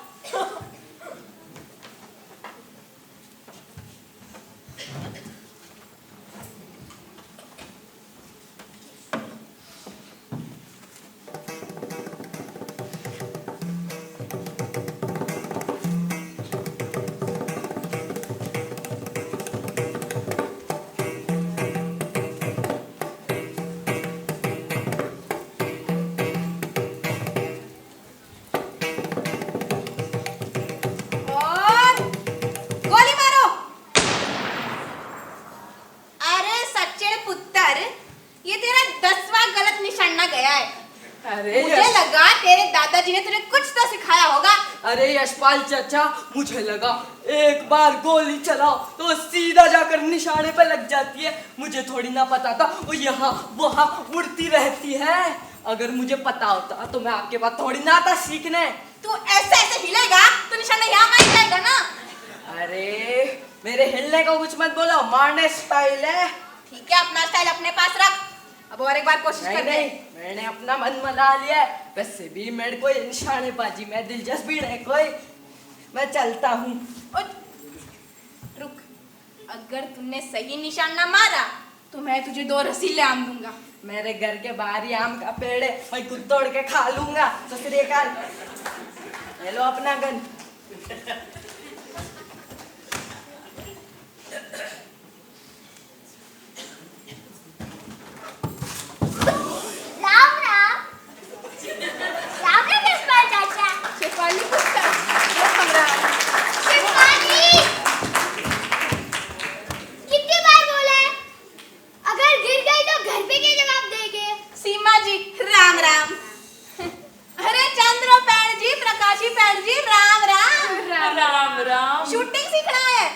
हाँ जी। और जी बहुत अच्छा लगा, आपने अपना मन बदल दिया। शुरुआत करते हैं, यहाँ एक बंदूक है, वहाँ एक बंदूक है, के ले आओ। अब देखो खड्डे कैसे रहना है, सीधे उस तरफ, पैरों में अंतर, एक हाथ कमर पर और दूसरा हाथ सीधा। आप खड़े होना सिखा रहे हो या हमारा माप ले रहे हो? शुरू करते हैं। निशाने को देखो, गोली मारो। क्या हुआ? मुझे नहीं सीखना है, बहुत डरावनी आवाज दे, मैं नहीं सीखूंगी है। अरे ये कैसी बातें कर रही हो तुम? देखो मैं करके दिखाती हूँ। ओ जी आप करेंगी? हाँ मैं करूंगी। देखिए वो खिलौना मिलौना हमें पता है सब। हम जब छोटे थे हम इन खिलौनों से खेलते थे ना, हमें पता है कहाँ क्या है। आपको बताने की जरूरत नहीं है। करिए। हाँ करते हैं। निशाने को देखो,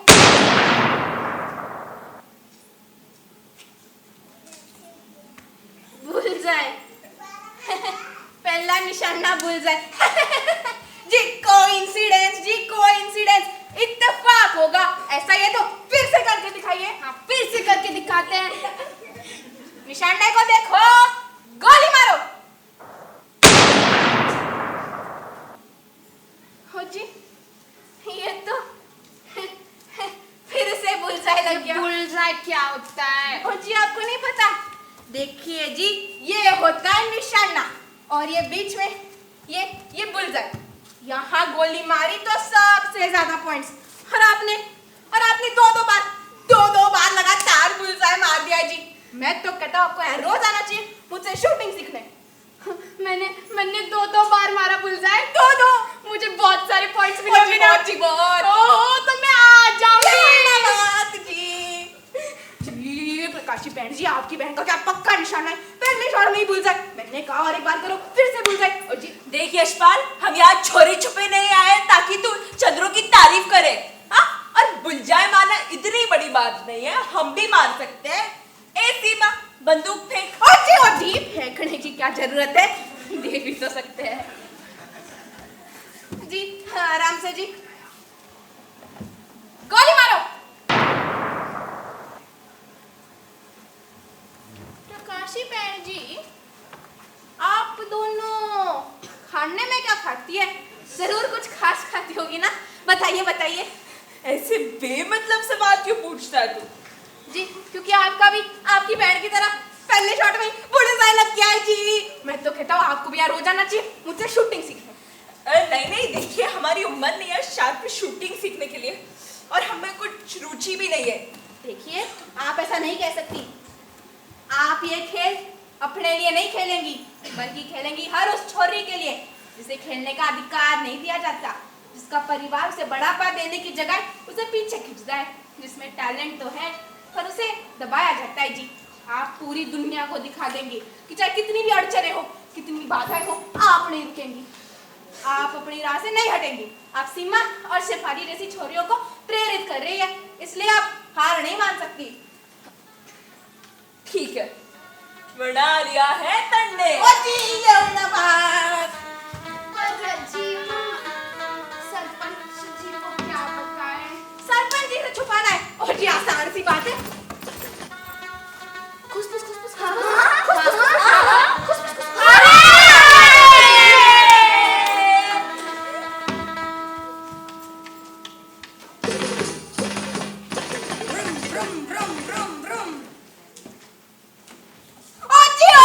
सरपंच जी आ गए, आपको यहाँ से जाना होगा। देखिए वहाँ दीवार है, उसे चढ़कर अब भाग जाइए।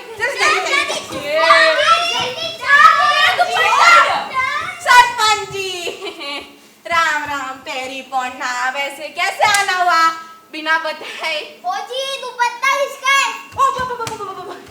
ये दुपट्टा, ये वो हाँ, आजकल आंधी बहुत आती है ना, मुंह को ढकने दुपट्टे का इस्तेमाल कर लेता हूँ।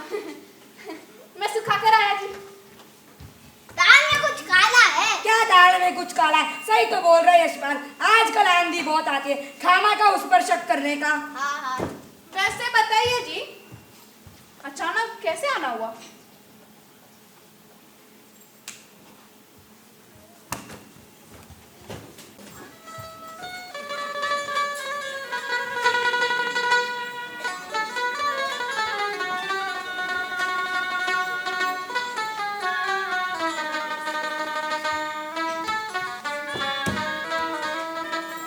तुम दोनों, आज बाटी खानदान के 150 लोग आ रहे बड़ौद से। हाँ, सब खाना बन जाना चाहिए, पुराने संबंध है और इज्जत का सवाल है। खाना खाने में क्या, पूरी सब्जी, हलवा, दही, पापड़, अचार, दाल चावल, आलू दूध पराठे, मिठाई, लस्सी सब बन जानी चाहिए। गाय का दूध निकाल देना, दही समय से जमा कर रखना, सब काम हो जाना चाहिए। और सोने का इंतजाम, गद्दा चादर,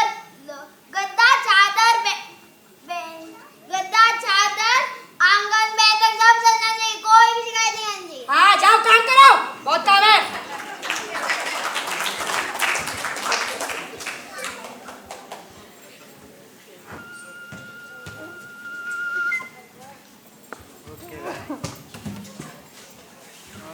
मेरे यहाँ से ले जो 150 मेहमान, अरे बाप रे, यहाँ तो पूरा मेला लग जाएगा। और बस खाने का कहाँ है, सोने का भांगड़ा सब कुछ है। और सबसे बड़ी बात, 2 दिन बाद प्रतियोगिता है, उसकी तैयारी कैसे करेंगे? कल भी हम यशपाल के पास नहीं जा पाए, सारा खाना बना के रखते हैं। हाँ, और भाई साहब ये सब देखकर बहुत खुश हो जाएंगे। फिर हम बोलेंगे कि पास के गांव में एक बाबा जी का प्रवचन है, हमें उनके आशीर्वाद लेने जाना है, और उसी बहाने में हम प्रतियोगिता चले जाएंगे। हाँ सब सब्जियां अभी काट लेते हैं और आटा भी अभी गूंद लेते हैं। हाँ, अब पूरी रात जगना पड़ेगा, पर मेडल का सवाल है और इज्जत का भी। चलो चलो।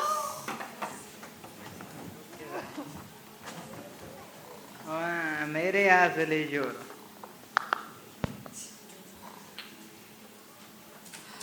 हाय दैया, कमर टूट गई। 1 मिनट के लिए आराम कर लेते हैं। नहीं नहीं, बिल्कुल नहीं, अगर आराम करेंगे तो सो जाएंगे। चलो छोरियों को उठाते और यशपाल के पास ले जाते। चलो। क्या सही कह रही है।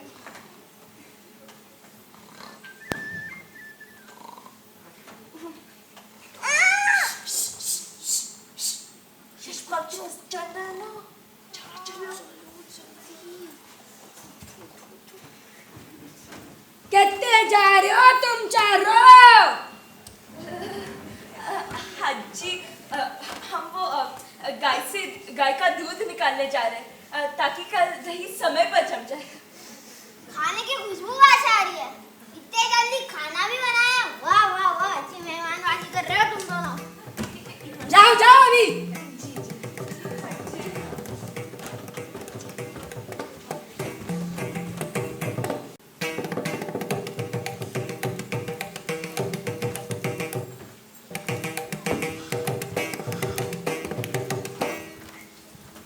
आइए आइए, देखिए आप अभी के लिए यहाँ खड़े हो जाइए, मैं कागजात देकर आता हूँ। क्या जगह जी, ये सब देखो।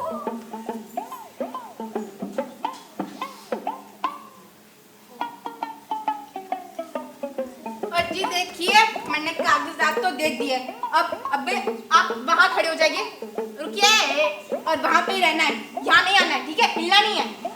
फिर वो आपको बुलाएंगे और आप यहाँ आ जाना, ठीक है? देखिए, आपने इस क्षण के लिए बहुत मेहनत की है, इसलिए आप ये कर सकती है।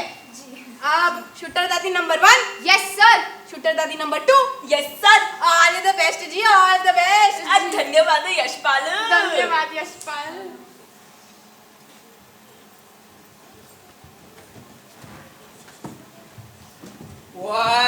कहाँ है कंपटीशन? कंपटीशन तो यही लग रहा है। मैं जीतूंगा। वो मेरे खिलाफ कौन है? ओ देखो अर्पित, ओ देख, ओ थारा मुकाबला करने के लिए औरतें आई है, औरतें। काके, आटा भेज दूं, रोटियां बना के दे देना। रोटी बना दे, रोटी। हमसे मुकाबला करेंगे। अब बताओ की करना, बताओ। ओ मुझे तो नहीं लगता भैया इनसे कुछ हो पाएगा। मेरी दादी को कुछ मत बोले, जीत के दिखाएगी। हाँ, जीत के दिखाएंगे। हाँ, बहन जी के आटा ऐसे करके रोटी बनाए ना। ओए, ये तो हमें कह रही है रोटी बनाने के। हरप्रीत देख, रोटी तो नहीं बनाएंगे हम। तो नहीं, कोई गल नहीं, और तेरा भाई जीतेगा आज। चलो भाई चलो। राम राम राम राम राम राम। कंपटीशन में। तो चलिए एक बार देखते हैं क्या चल रहा है।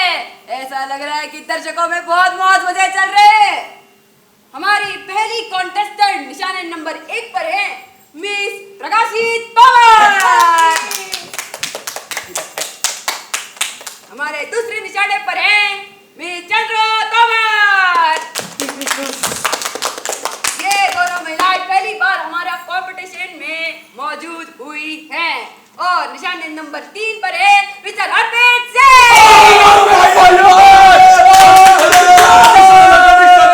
हरप्रीत सिंह जी इस कंपटीशन को लगातार 3 साल जीतते आ रहे हैं।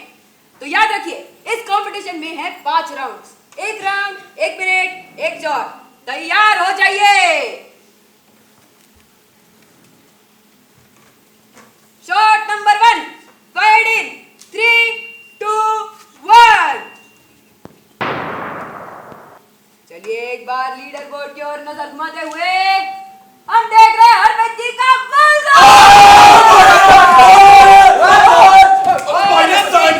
चंद्र और प्रकाशी तोमर दोनों की बुलेट्स निशाने से बाहर। अब देखते हैं अगले राउंड में क्या होता है।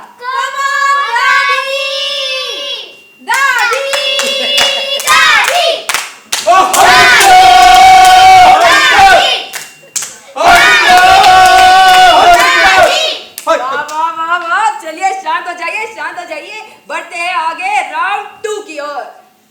Shot 2 fighting 3 2 1। चलिए एक बार और लीडर बोर्ड की ओर देखते हुए और प्रकाशी तोमर का बुलजाई। चंद्र तोमर की बुलेट बिल्कुल बुलजाई के पास से गुजरते हुए और हरप्रीत सिंह जी की भी। अब देखते हैं राउंड 3 में क्या होता है।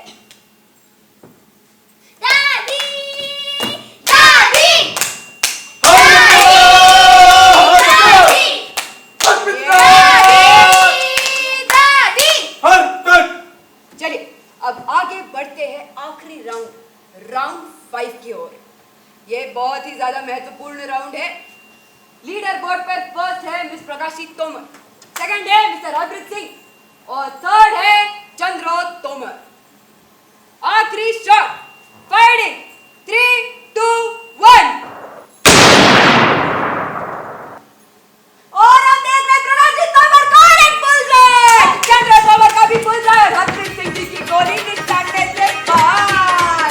लीडर बोर्ड पर फर्स्ट है प्रकाशी तोमर, सेकंड है चंद्रो तोमर और थर्ड है मिस्टर हरप्रीत सिंह। बधाई हो तीनों को। आप अवार्ड सेरेमनी के लिए प्रस्थान कर सकते हैं।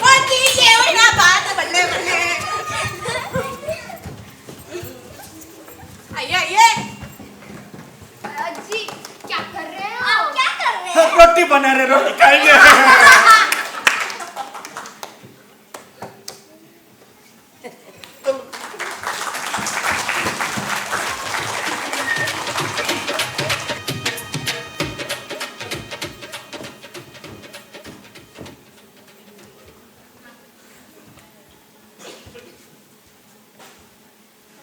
ओ जी चाय।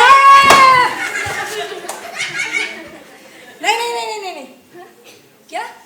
नहीं। रख दो।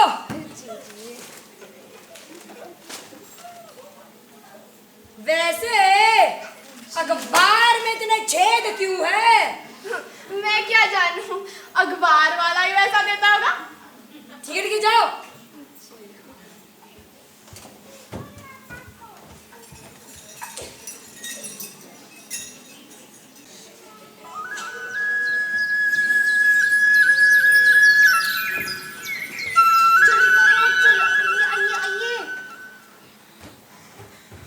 वाह हमारे छोरियों को भी मेडल मिलने शुरू हो गए हैं।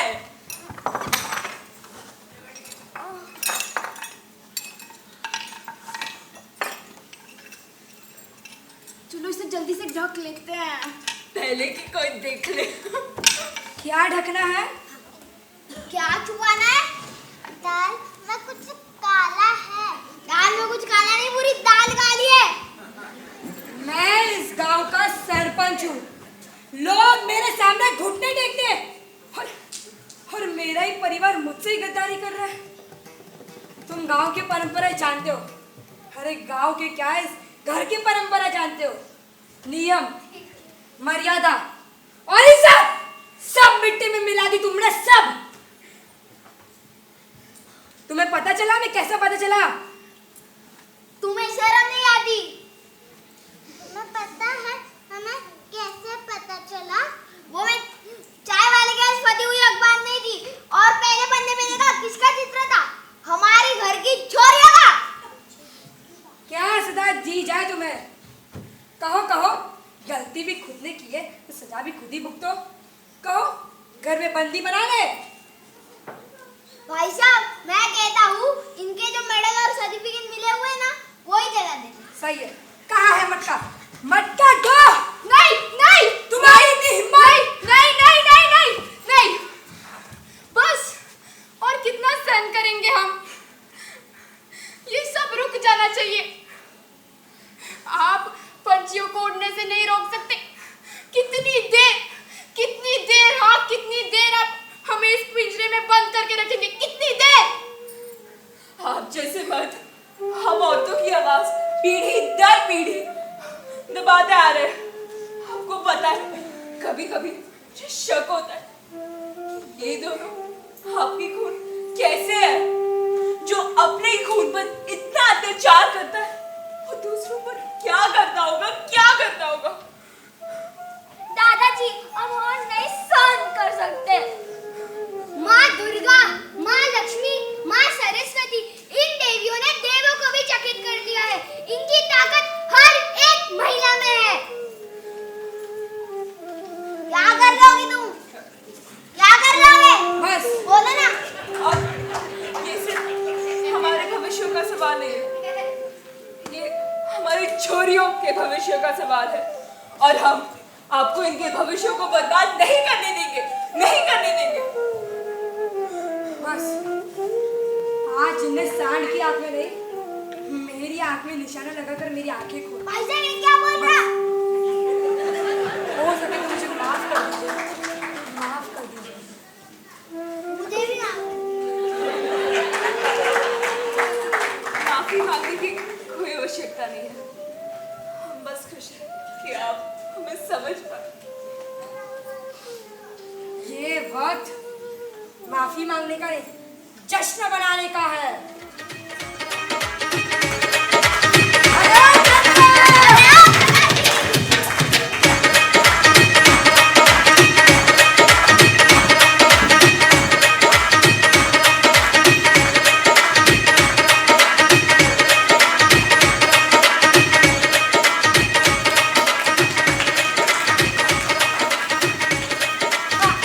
आज का दिन कितना अद्भुत रहा है ना?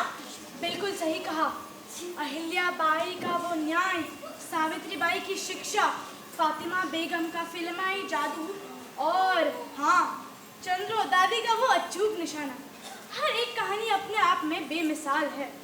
पर हाँ, ये सागर में से कुछ अनमोल बूंदे, ऐसी कई चिंगारियाँ हैं और कई अनमोल गाथाएं हैं जो इतिहास की किताब की मोटे मोटे पन्नों के बीच कहीं दबी पड़ी है। बिल्कुल सही कहा तुमने। पर हाँ दर्शकों, ये खजाना तो सिर्फ आधा खुला है, कई मोती निकालने अभी भी बाकी है। सही कहा उर्वशी, और आप सब भी। क्या कल भी जमाइए एक ऐसी ही महफिल? जरूर जरूर, क्यों नहीं, है ना? क्योंकि आज हमने जो कहानियाँ सुनाई, ये सिर्फ कहानी नहीं थी, ये प्रेरणा थी। क्योंकि ये यहाँ बैठी सारी लड़कियों को प्रेरणा देता है अपने सपने पूरे करने का, है ना प्रियंवदा? हाँ, तो आप भी अपने आजू बाजू की महिलाओं को पहचानिए और उनका हौसला बढ़ाइए, क्योंकि वो भी अपनी जिंदगी की छोटी छोटी लड़ाइयाँ जीतती रहती है और शायद उन्हीं की कहानी अगली हो। तो आज के लिए शुभ रात्रि और जय हिंद। पर हाँ, पिक्चर अभी बाकी है।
अग्रवाल और रिहान कांकरिया।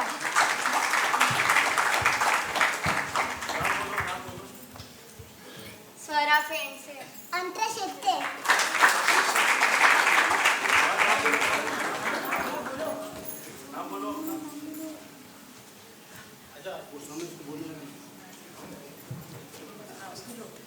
शिवन्या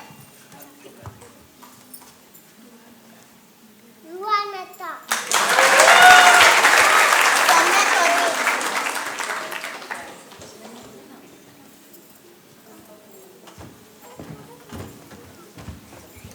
रिया भैरवकर, आर्या शिवाय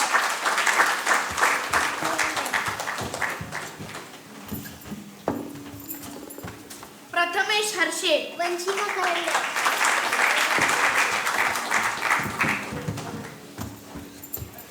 विहान सोंदे, विहान ढोले अनुषा जोशी, अनुषा नागले,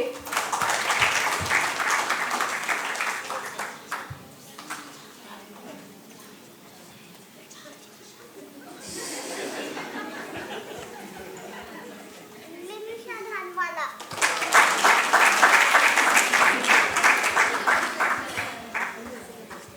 कौशिक बंग शर्वरी हर्षे ओजस्वी तरवडे अबीर मराठी,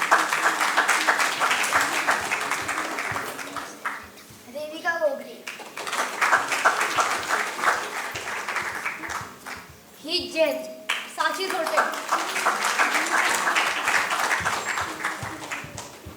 मोक्षा शाह, राजन अशोक चौहान,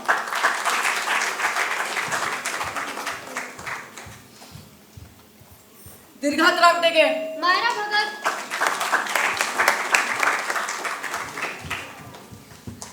विहा गमे, प्रार्थना नागर ऋषा मोरा अन्वी देशमुख, सुजाता मेश्राम, कुशल शहाने, हुजैफ खान, मोहित रानडे, सुमित तुकारे, अनाया मोर्चे दियारा, पुण्या मिर्जिया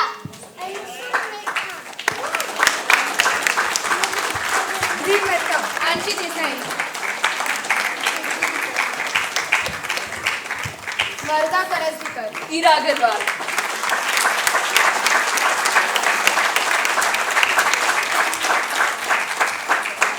राधा कांबळे, अश्विका काळे,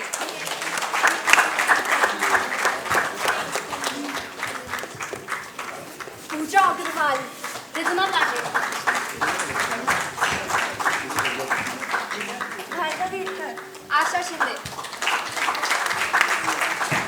रमेश साकोरे, शुभम कुमार, प्रेम गौड़ा, मुरली खपारे, अन्वी देशमुख, म्यूजिक, अश्विन शर्मा लाइट्स,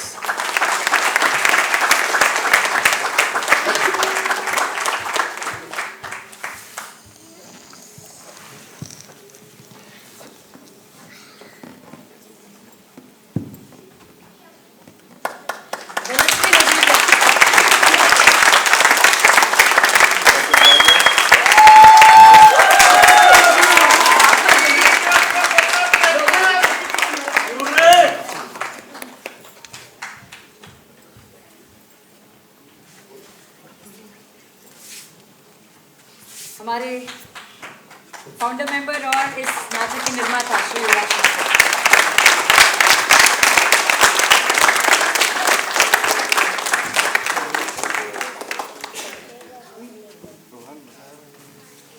परेश भाई आइए ऊपर।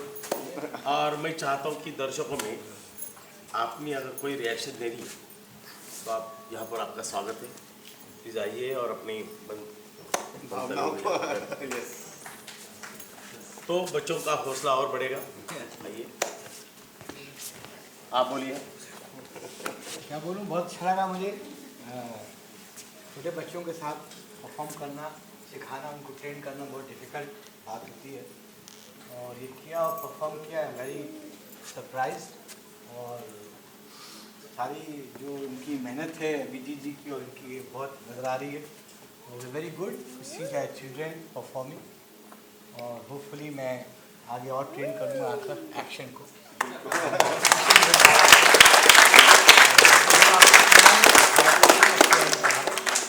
होपफुली टाइम मिलेगा तो यहाँ भी आएंगे एंड वी ट्रेन। अभी किसको कर रहे हैं आप फाइटिंग किसके साथ चल रहा है दोनों? काफ़ी एक्टर्स को आए और एक्टर्स को ट्रेन किया है मैं, और बॉलीवुड में एक्शन ट्रेन करता हूँ, और बड़े बड़े जो फिल्म इंस्टीट्यूट है, NSD है, MPNA है, MPSD भोपाल, रमेश सिप्पी, बालाजी, आइस बालाजी, वहाँ पढ़ाता हूँ और एक्शन ट्रेन करता हूँ। स्क्रीन पे और स्टेज पे कैसे एक्शन डिज़ाइन किया जाए उसका ट्रेनर।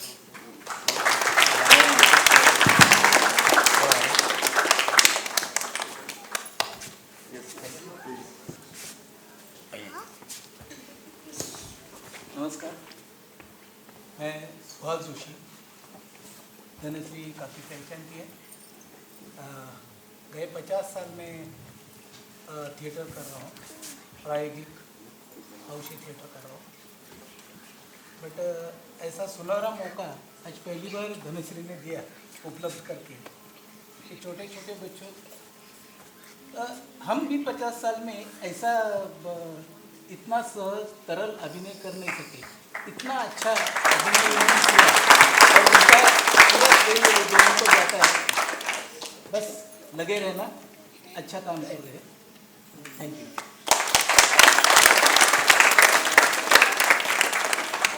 यहाँ पे खास जो मेंटर्स थे, मेंटर्स के लिए तालियां बजाइए और मेंटर्स आ गए।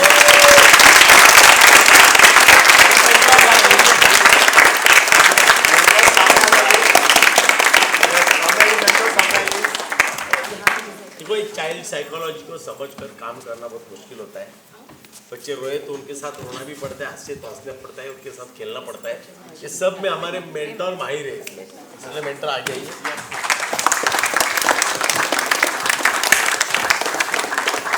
वाकई में सचमुच हमें लगता है कि टीम, मतलब अश्विन है, अश्विन भी वॉइस ओवर आर्टिस्ट है और अभी काफ़ी काम कर रहा है। कई सारे एक्टर्स हैं, अश्विन को राज्य नाट्य अवार्ड्स मिल चुके हैं, तो ऐसे प्रेम है, प्रेम को भी अवार्ड मिल चुका है। तो ऐसे में ये सारे लोग आकर जब जान फूंकते हैं तो परिवार कितना बड़ा बन जाता है। जैसे Ankita Chaudhary was taking care of food, you know, costumes, ये सारे मेंटोर जिस तरह से लगे हुए हैं और जिस तरह से पेरेंट्स का पेशेंस है, हम मानते हैं। क्योंकि निशांत और आदि प्लीज, एब्सोल्युटली निशांत और आदि प्लीज।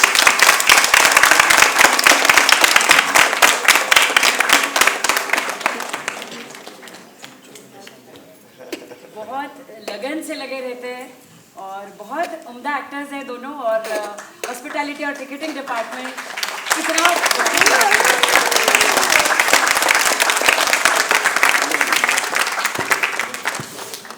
कल हम लोग मिलेंगे वीरांगनाएं भाग 2, 6:15 बजे शाम शुरू करेंगे, और 8 तारीख को सुबह 9 बजे से बाल गंधर्व में मालगुडी डेज हम लोग प्रस्तुत करने जा रहे हैं। तो आप सभी को आग्रहपूर्वक निमंत्रण कि कल भी आइए, और 8 जून को सुबह 9 बजे बाल गंधर्व रंगमंदिर में भी मालगुडी डेज देखने जरूर मिलें। और इस नाटक की अवधि एक्चुअली में देखा जाए तो 2 घंटे की है, लेकिन आपको साथ में बैक स्टेज भी दिखाना बहुत ज़रूरी था, है ना। तो उनके साथ में वो जर्नी जो थी ना, वो देखने में बहुत ही आनंद आता है। वो देखने के लिए अलग से चार्जेस किए जाते हैं, लेकिन आपको उसी कॉस्ट में देखने को मिला।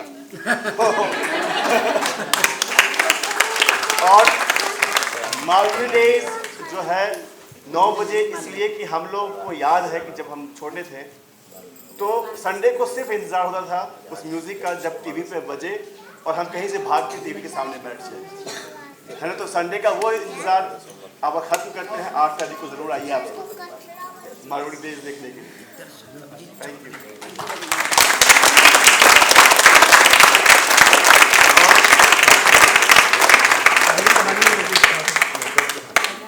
तो पहली कहानी जो हमने देखी थी अहिल्या बाई होलकर, और उसके लिए मेंटोरिंग किया था प्रेम, और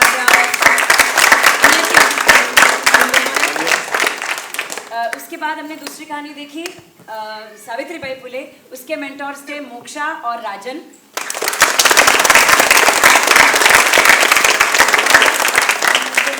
मोक्षा, जैसे मैंने कहा कि she was the first child actor in Swatantra theatre when she was just 4.5 years old and today she is mentoring. तो अब आने बहुत थर्ड स्टोरी हमने देखी फातिमा बेगम, और फातिमा बेगम को मेंटोरिंग किया था कुशल शाणे और उसके साथ हुजैफ खान ने।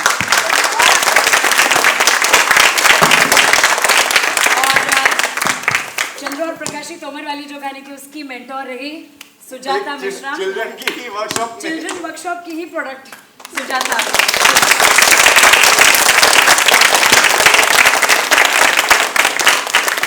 कल हम लोग प्रकाश डालेंगे आनंदी बाई जोशी, उसके बाद कित्तूर चेन्नम्मा, उसके बाद कनकलता बरुआ और ईरावती कर्वे, इन 4 महिला किरदारों की ओर।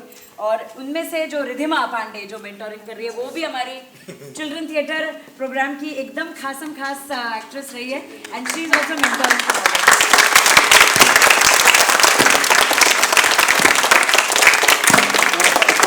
ये लेगेसी बनती रहे, नाटक बढ़ता रहे। बहुत बहुत धन्यवाद।